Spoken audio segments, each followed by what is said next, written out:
Okay, let's unpack this. If you're like a lot of people listening, you might have a fitness tracker on your wrist, maybe in your pocket. Pretty common these days. And you're probably pretty focused on, well, one big number, your steps. 5,000, 10,000 steps. They're even pushing for 15,000, yeah. Right. And it feels good when you hit that goal, doesn't it? Like you're making real progress, getting healthier. Absolutely. That focus on movement, quantity steps, active minutes, calories burned, it's kind of become the standard way we think about it. It's easy to measure, tangible, gives you a clear number to chase. Yep, very straightforward. But the source material we're digging into today, it's titled Movement Quality, Predicting Your Future Health, and asks this question that, honestly, it might just flip that whole perspective around. Oh, how so? It really challenges the idea that just hitting step goals is the most important thing. It basically asks, are we missing something fundamental, something critical, by focusing only on the sheer number, the quantity? Right. And the surprising argument presented here, the core idea, is that while quantity definitely plays a role, I mean, moving is good. Sure, of course. The quality of your movement, how you move, might actually be a much stronger and, importantly, an earlier predictor of where your health is headed long term. An earlier predictor. Okay. And that really sets our mission for this deep dive then. We're going to explore why this source makes that case, that compelling case, for quality over quantity. And what specifically about how you move is so significant. Exactly. And also how it might even be possible to, track these more nuanced things, these quality aspects. Okay. So where do we start? Maybe let's first acknowledge what the current trackers, the typical wearables, actually do well. Good idea. They are phenomenal counters, no question. Right. Steps, duration of activity, pretty decent calorie estimates for exercise. That raw data, how much you moved, it's right there. Loads of it. But here's the critical gap that the source points out. These metrics, they tell you basically nothing about the nature of that movement. Well, were those 10,000 steps steady and balanced? Or were they maybe shuffling, a bit unsteady? Did you walk with a strong, purposeful stride? Or was it more hesitant? I see. The how. Exactly. And maybe even more importantly, is the fundamental way you're moving subtly changing over time, perhaps declining without you even consciously noticing it. And let's be honest, a lot of these devices, they throw a fire hose of data at you. Oh yeah. VO2 max, sleep stages, HRV trends. It can feel overwhelming. And the source makes this point for many people. All this data, it leads to confusion, not really actionable insight. Right. You get all these numbers, but you don't necessarily know what they mean for your long-term health or, crucially, what you should actually do differently based on them. It's just data, lots of it. Exactly. It's a ton of information, but it often lacks that specific focus needed to understand what really matters for predicting, your future well-being. Which brings us to what the source calls the overlooked truth. This is where it gets really interesting. Okay, I'm listening. The source highlights quite a bit of research indicating that your gait quality, essentially, the specific characteristics of how you walk, is an incredibly powerful indicator, a predictor of your future health trajectory. Yes, and this is really the core insight here. This research suggests that measurable changes in your walking pattern, how you actually walk, can often appear years before you experience significant symptoms. Years? Years before a major health event hits. It's like an early warning system embedded right there in your movement. Wow, years is a huge lead time. So what specific health outcomes are we talking about? What's linked to these changes in gait quality, according to the source? Well, the research they cite connects declining gait quality to some serious things. Increased risk of falls, obviously, but also the onset of frailty, cognitive decline, and even certain cardiovascular issues. Those aren't minor things. They dramatically impact independence, quality of life. Absolutely. Significant impact. And we're talking about subtle shifts, right? It's not necessarily like someone suddenly starts limping noticeably. Precisely. That's a key point the source emphasizes. It's things you might not even notice yourself day to day. A slight shortening of your step length, maybe, or a gradual slowing of your walking speed over months or years. Or maybe the rhythm. Yes, or the rhythm of your steps becoming less even, less symmetrical. These small changes, often invisible without looking specifically for them, those are the signals that can predict serious future outcomes. And because most current trackers aren't measuring these specific qualities, these critical warning signs go completely undetected. You just keep counting the steps. So it's like every step you take isn't just adding to a daily total, it's potentially providing data about the underlying health of your system. That's a really good way to put it. Yeah. Yeah. And the source makes another powerful comparison here. Okay. Think about how doctors use established norms, right, for metrics like blood pressure or cholesterol levels. They use these norms to assess your risk and forecast potential future health issues. Like benchmarks, standard ranges. Exactly. Well, science has also established norms, similar kinds of benchmarks, specifically for various characteristics of walking, gait characteristics. Okay, so like there are healthy ranges for how fast you should walk or how balanced. Precisely. And the source gives some specific examples linking deviations from these norms to actual health risks. For instance, it says a gait speed consistently under 0.8 meters per second.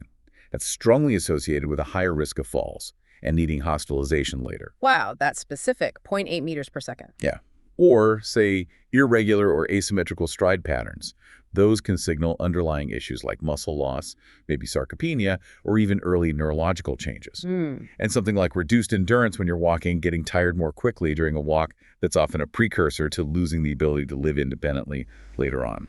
Those are incredibly concrete connections. It really drives home the idea that, well, your walk is telling a story about your long-term vitality. Maybe long before you actually feel sick or frail. It really is. Yeah. And the point the source is making is, by specifically tracking your gait quality against these scientific norms, you gain this ability to maybe forecast potential future decline. Which gives you a chance to intervene much earlier. Much earlier, way before symptoms become obvious and maybe harder to manage. Okay, so this raises a really important question then.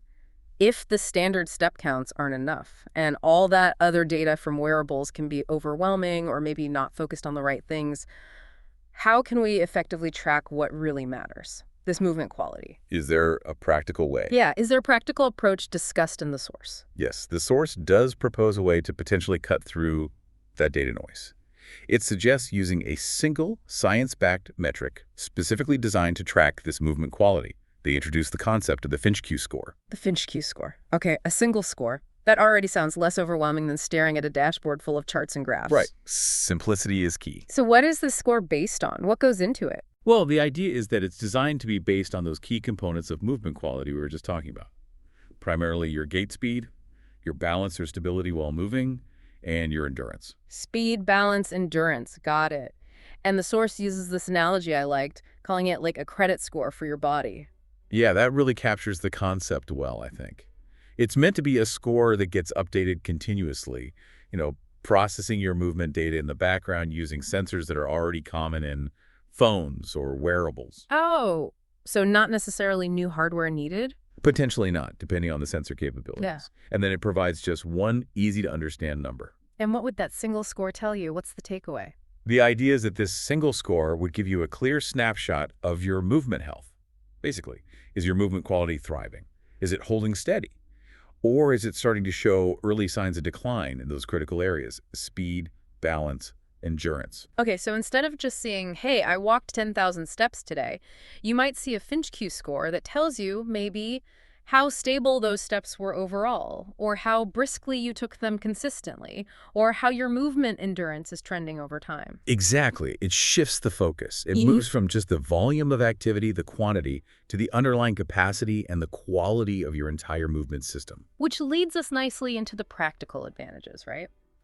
Why should someone care about tracking this? What are the real-world benefits of using a metric like this FinchQ score? The source lists several pretty compelling reasons. For one, it could potentially help you identify those declines we talked about before they lead to something serious, like a dangerous fall. Catching it early. Catching it early. It could also provide a really clear way to monitor your recovery if you're, say, rehabilitating after an injury or an illness. It would show real progress in your function, not just whether you managed to walk a certain number of steps that day. That makes a lot of sense. And I can see how it could also be a powerful motivator too. Giving you visibility into improving a deeper aspect of your health, something beyond just hitting that daily step goal. Absolutely. Seeing that quality score improve could be really encouraging. And, having a single meaningful metric like this could also make conversations with your doctor or even your family much easier, talking about your mobility, your overall health trends. Yeah, giving them concrete data, it feels like it fundamentally changes the conversation around movement. It goes from just, exercise for today to something much more profound. The source frames it as movement that protects your future. That phrase really does encapsulate the whole argument, doesn't it? It's about preserving your ability to move well, to be independent, to be safe for years and years to come. It's not just about burning calories today. Okay, so let's try and wrap this up then. What's the big takeaway from this deep dive? Well, I think the core message is this. While hitting your 10,000 steps, or whatever your quantity goal is, might be great, and movement is definitely important. We're not saying don't move. No, absolutely not. But this source, movement quality, predicting your future health, makes a really compelling case that the quality of your movement, things like your gait speed, your balance, your endurance, that quality, is actually a far more powerful and critically an earlier predictor of your long-term health trajectory. Right. Simply racking up high step counts doesn't automatically guarantee future health if the underlying quality of how you move is subtly deteriorating. Exactly. The source highlights that these subtle declines, the one you might not notice, can be critical early warning signs for serious health issues down the line falls, frailty, cognitive issues. So the source argues that traditional quantity metrics, they count your activity today, but movement quality forecasts your future capacity, your future well-being. That sums it up nicely. And it introduces the concept of the FinchQ Score as, well, one proposed way to potentially simplify tracking what truly matters for your long-term movement health, cutting through the noise. And for anyone listening who is interested in learning more about this specific approach, this FinchQ Score idea, The source does mention visiting a website, www.iwantfinch.com. That's iwantfinch.com. okay, good to know. Which brings us to the source's closing thought. And it's a powerful idea to maybe sit with for a moment. What's up? Because how you move today determines how you live tomorrow. That really puts it into perspective, doesn't it? Yeah. It's a profound reminder, really. Our daily physical habits, how we move, they aren't just about hitting today's fitness targets. They are absolutely foundational to maintaining independence, vitality, quality of life, far into the future. So maybe the question for everyone listening is, what does how you move truly mean for you beyond just the raw numbers on your tracker? Something to think about, definitely.